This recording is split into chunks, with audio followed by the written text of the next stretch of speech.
आज़ादी मिलने के बाद भारतीय राजनीति में ऐसे लोग बिरले ही मिलेंगे जो चारों सदनों के सदस्य रह चुके हैं।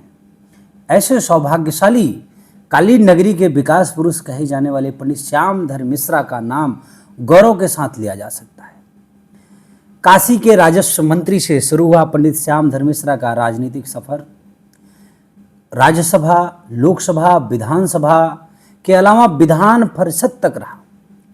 वह इन सभी सदनों के सदस्य रह चुके हैं। 2 बार केंद्र में कैबिनेट मंत्री के रूप में जिले का नाम रोशन किया था। नमस्कार साथियों, ज्ञान विभव पे आपका स्वागत है। आज हम आपको एक ऐसे जनसेवक की कहानी सुनाने जा रहे हैं जो भारतीय राजनीति के इतिहास में चारों सदनों के सदस्य रहे, विधानसभा, विधान परिषद, लोकसभा और राज्यसभा के। जी हाँ, हम बात कर रहे हैं देश के पूर्व केंद्रीय मंत्री, भदोही जिले के गौरव, आदरणीय स्वर्गीय पंडित श्यामधर मिश्रा जी का। श्यामधर मिश्र का जन्म 26 मई 1919 को हुआ था। तब का काशी यानी कि बनारस डिस्ट्रिक्ट, उनका पैतृक गांव कठौता, तहसील गोपीगंज, तब का जिला वाराणसी और अब का भदोही उत्तर प्रदेश में स्थित है। एक सामान्य कृषक परिवार में से आने वाले मिश्र जी ने कठिन परिस्थितियों में भी अपनी पढ़ाई पूरी की और समाज के लिए कुछ करने का संकल्प लिया। उनकी प्रारंभिक शिक्षा गांव के ही प्राथमिक विद्यालय में हुई और शिक्षा के दौरान ही समाज के मुद्दों पर उनकी समझ विकसित होने लगी थी। उस समय भारत आज़ादी की लड़ाई लड़ रहा था और श्यामधर मिश्र जी भी राष्ट्र निर्माण की भावना से प्रेरित हुए। 1949 में काशी नरेश यानी कि हमारे क्षेत्र काशी के राजा विभूति नारायण जी के दरबार में राजस्व मंत्री नियुक्त किए गए। यहीं से उनके राजनीतिक कौशल और जनप्रियता की शुरुआत हुई। श्यामधर मिश्र भारतीय राष्ट्रीय कांग्रेस के समर्पित कार्यकर्ता थे। आज़ादी के बाद देश निर्माण में कांग्रेस की भूमिका को उन्होंने करीबी से देखा और सक्रिय भागीदारी से जनता की आवाज संसद तक पहुंचाई। साथियों, जिले के कठौता गोपीगंज निवासी पंडित श्यामधर मिश्रा एक नहीं बल्कि चारों सदनों के सदस्य रह चुके।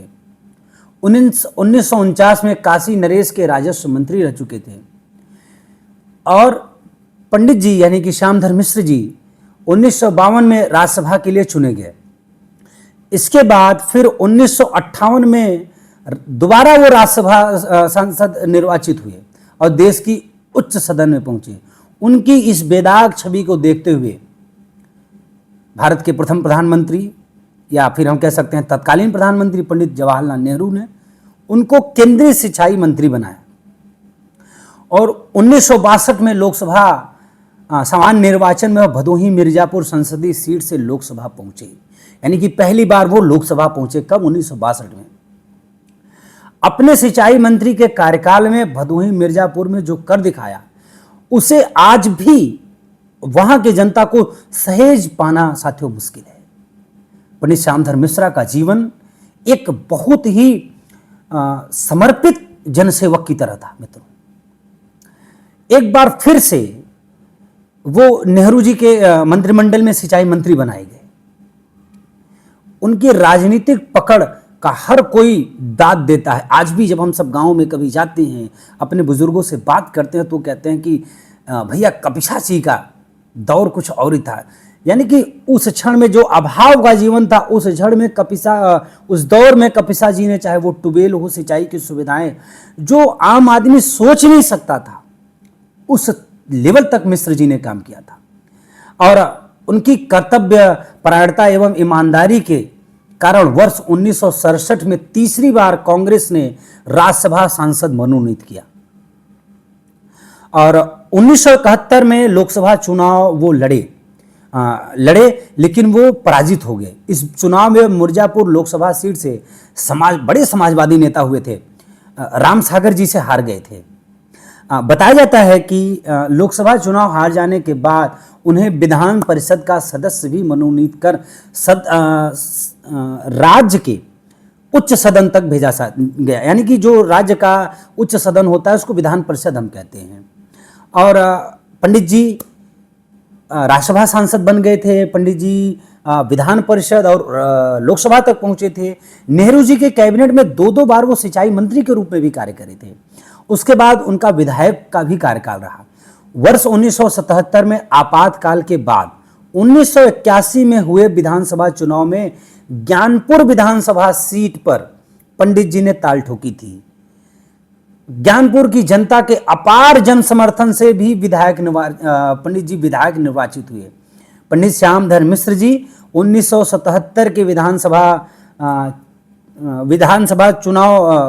चुनाव में भारतीय राष्ट्रीय कांग्रेस के उम्मीदवार के रूप में ज्ञानपुर से चुनाव लड़े और विजयी भी हुए और उनको 37,502 वोट प्राप्त हुए थे, जबकि उनके निकटतम प्रतिद्वंदी और उत्तर प्रदेश कैबिनेट में मुलायम सरकार जब थी तो वो कैबिनेट मंत्री भी रहे थे। रामरती बिंद को हराया था, जनता पार्टी से लड़े थे वो, और रामरती बिंद को 32,593 वोट मिले थे। इस प्रकार पंडित श्यामधर मिश्रा लगभग 4,900 वोट के अंतर से जीते थे। 1957 में पहले चुनाव में ज्ञानपुर विधानसभा जो है, मैं उसका आप लोगों को बताना चाहूँगा।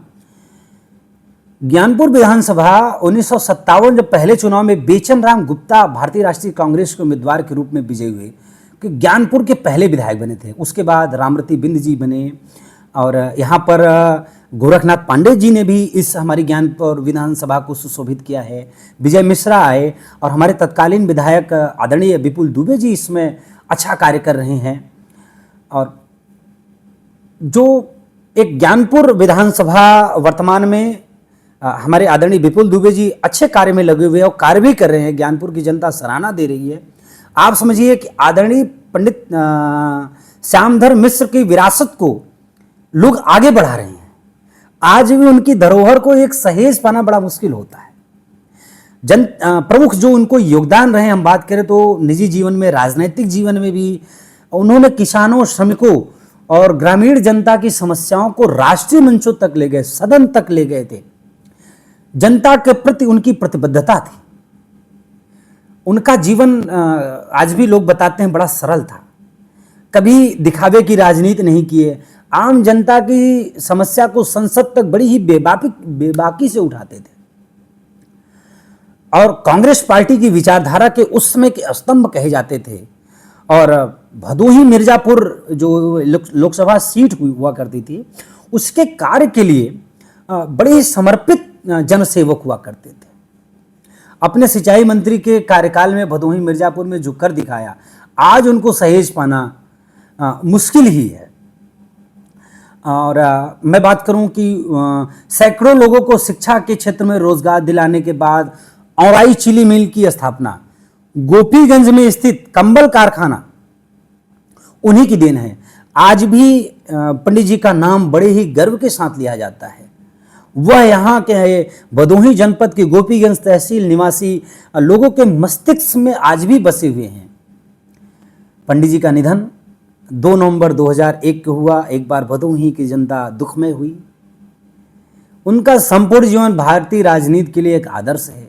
कैसे सच्चाई, ईमानदारी और कर्तव्य निष्ठा के साथ राजनीति की जा सकती है, ये हम आदरणीय मिश्र जी के सीख सकते हैं। श्यामधर मिश्र जी बड़ी सादगी, ईमानदारी और कर्तव्य निष्ठा के लिए आज भी याद किए जाते हैं।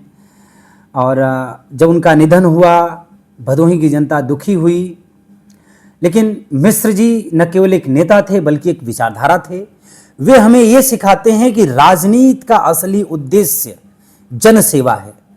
सभी राजनीतिक समर्पित कार्यकर्ताओं या फिर उनसे संबंधित व्यक्तियों से यही आग्रह है ज्ञान विभव के मंच से कि ऐसे महापुरुषों के कार्यों को याद करके उनकी ही विरासत को आगे बढ़ाएं। बहुत बहुत धन्यवाद ज्ञान विभव से जुड़ने के लिए। बहुत बहुत धन्यवाद साथियों। हम ऐसे ही अपने और कोई इवेंट प्रोग्राम लेके आपके सामने हाजिर होंगे। हमारे चैनल को सब्सक्राइब करें, आगे बढ़ाएं। बहुत बहुत धन्यवाद। नमस्कार।